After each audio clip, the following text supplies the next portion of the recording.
You got an official ticket. Aren't you excited? Yeah. He's official.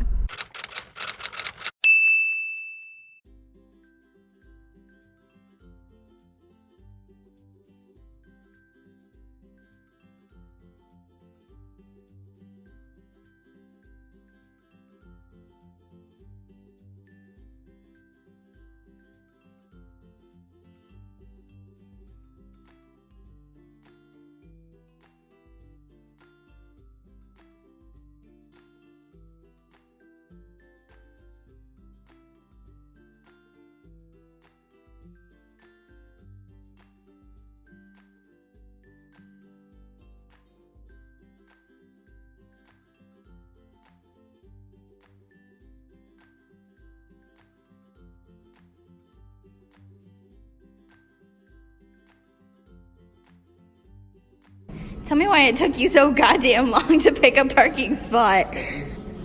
All of these parking spots. And you parked all the way back there. What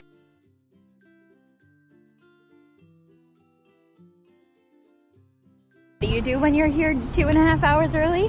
You go and find somewhere for a drink. Right there. There's a Subway and a McDonald's. Remind fam, we found the good stuff. We found the Starbucks. It better be open. Disappointed. It's closed. There's Jay and Julia and Zoe. Say hi to the vlog, fam. Hello.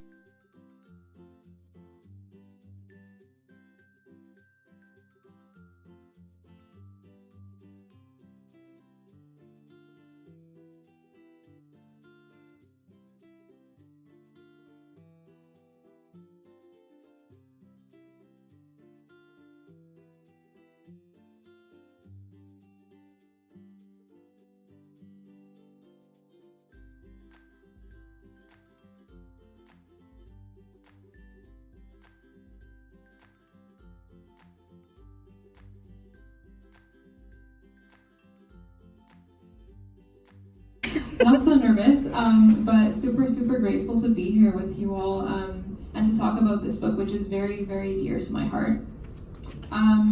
So growing up, never in my wildest dreams could I ever have imagined that a book such as this, that speaks to my experiences as a South Asian woman, a Punjabi Sikh woman specifically, would be at Chapters. Like, it just never even occurred to me that a work like this could take up space in mainstream discourse, because growing up I never saw myself represented in the work that I enjoyed and appreciated. It didn't even cross my mind that I belonged in the pages of the books that I read.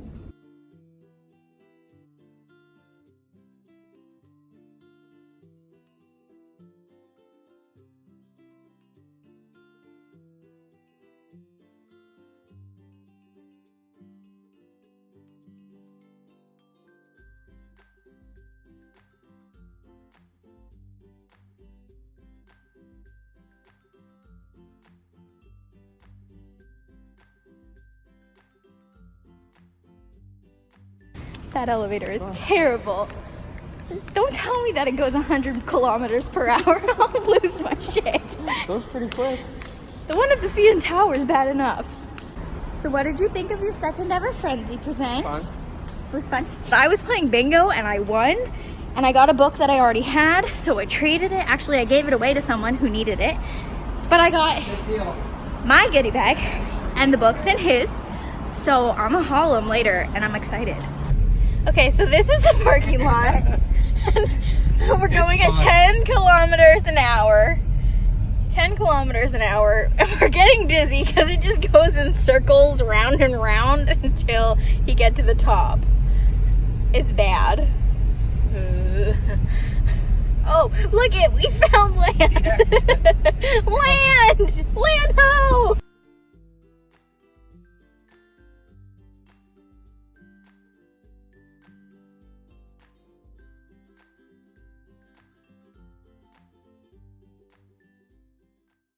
So it is the next day, and I look like a hot mess, but we're going with it.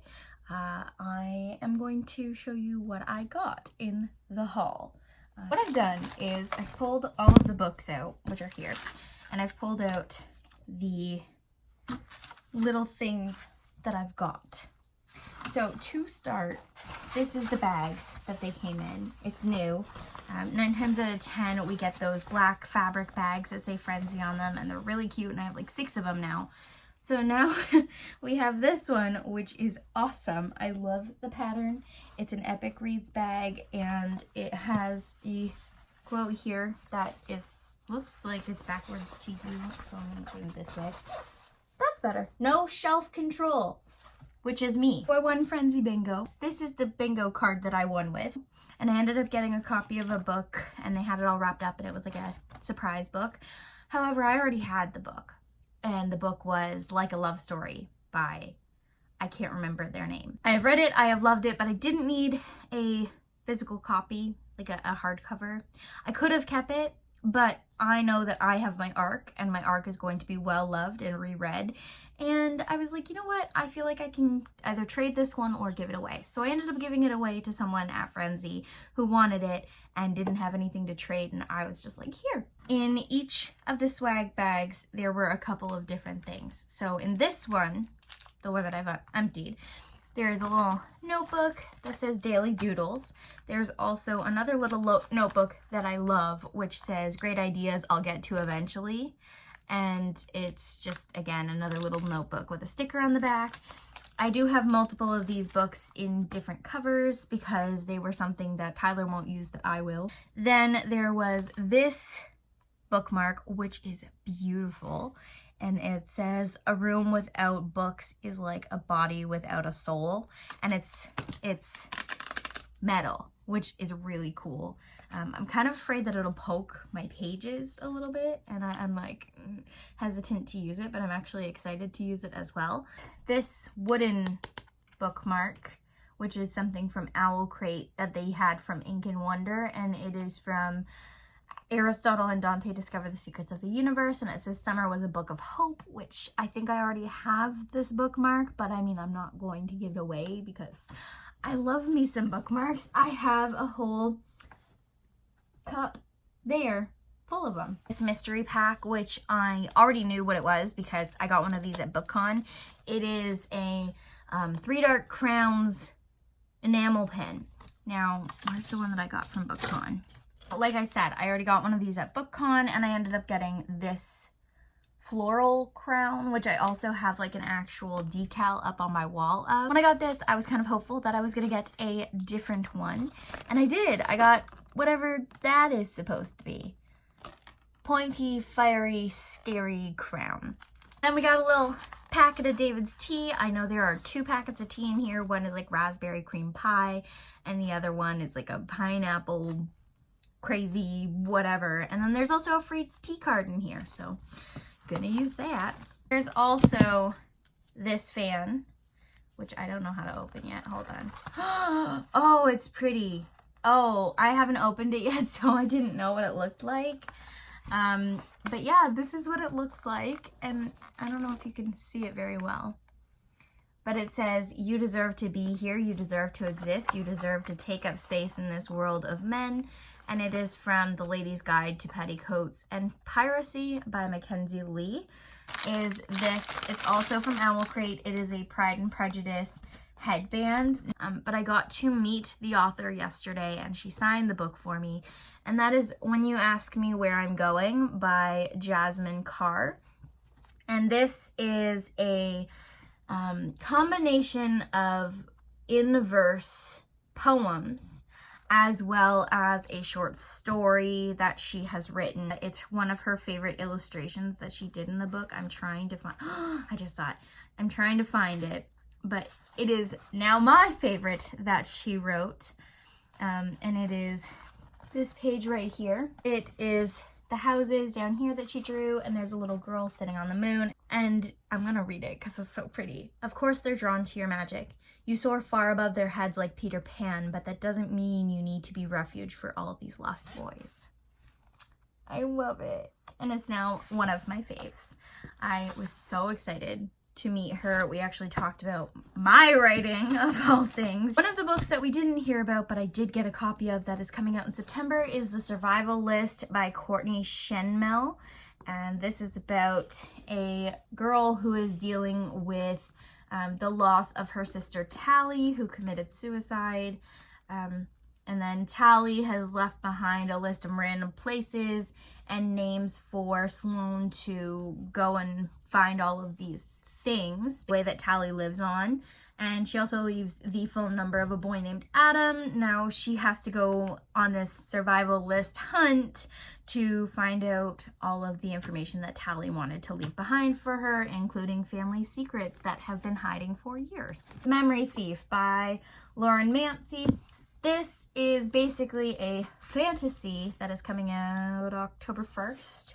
And it is basically where you trade memories in exchange for currency. So memories are basically the monetary theme in this book. You can sell your good memories and people will basically give poor people their bad memories for a price as well. And the main character, Etta, basically goes around and is collecting all of these memories from people to try and use them against the people who have corrupted this world. This one I had to trade a book for. I ended up trading, what did I have?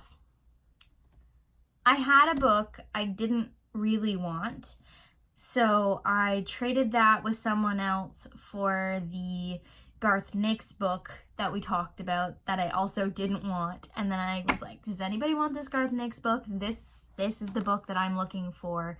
And they were like, yeah, I have this and I'll trade it with you. Cool, great. And I was like, yes.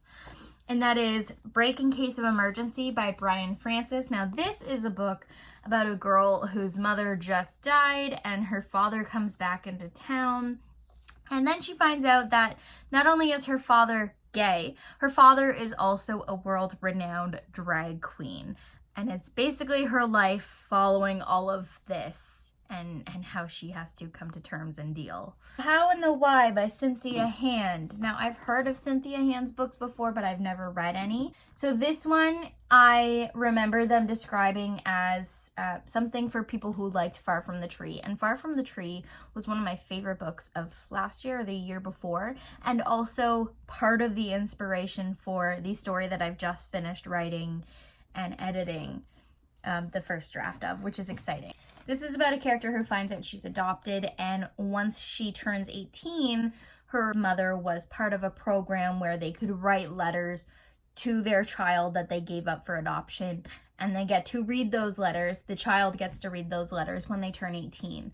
So she gets to read the letters that her mother left her behind when she was given up for adoption, and I am so excited to read it. It's a beast, but I'm very excited. I have Criers War by Nina Varela. They described it as a human who falls in love with a robot that was created, and it's fantasy, kings and queens and royals and robots and humans falling in love. And I saw somebody post on Twitter about this the other day saying it absolutely ruined them. So I'm here for it. A Reason for Thorns by Lori E. Weymouth, I think. She's the author of The Light Between Worlds, and this is a standalone. Now, this is basically a world that is ruled by 7 different houses, like these magical houses, and she's been exiled, looking to return to the Burleigh House. It's 6 great houses of England. There's magic involved. Her father has basically caused treason and it's destroyed everything, and that's why she was exiled. She's been given a chance to go home, but she basically has to enter this competition that they explained was kind of like the Hunger Games meets The Amazing Race. They put all these people in the desert, they wipe their memory, and then they all have to fight to the death. And the last person to make it across the finish line, or the person that makes it across the finish line and doesn't die, gets to go back into the houses. I hope you get this message by Farah Nazrishi. 3 kids on the cover. They find out that the Earth has been created by beings on another planet, because the beings have basically said, hey, we made you, and in 8 days we're gonna blow you up because you have screwed the planet over that we made for you. And if you don't fix it in 8 days, then we're gonna kill everything and blow up the planet and start over, basically, and start fresh somewhere else and do something different. So these 3 kids have intercepted that message from the beings to NASA. It basically follows them in the last 8 days of their existence, or what they think will be their existence. I don't know what happens, but it's them coming to terms with that and all of the reactions and things that happen to them because of the way they react to things, knowing that the world is going to end in 8 days, which I think is really interesting. It was broadcasted as something for people who enjoyed They Both Die at the End by Adam Silvera. So you know I'm here for it. This one is out 10, so October. That says October 22nd. This one is out September 10th. This one is out October 1st. This one is out November 5th, second or third week of September. This one says October 1st as well. This is September 17th. And this one comes out October 1st. Those are all of the books that I got and all of the things that I got from Frenzy Presents this time around. I hope you enjoyed this vlog. I got to see Jay, I got to see Julia, I got to see Zoe. We hung out for a little bit before the event. It was great. And then the event happened, and then we came home and we crashed. And now we're here. I hope you enjoyed that haul. I hope you enjoyed this vlog. And you guys will see another vlog February or March-ish when they do another Frenzy Presents, if I get invited. Thank you so much to everyone at Frenzy for inviting me and putting these events on. You really do know how to make us book nerds feel special. Happy reading and writing, friends!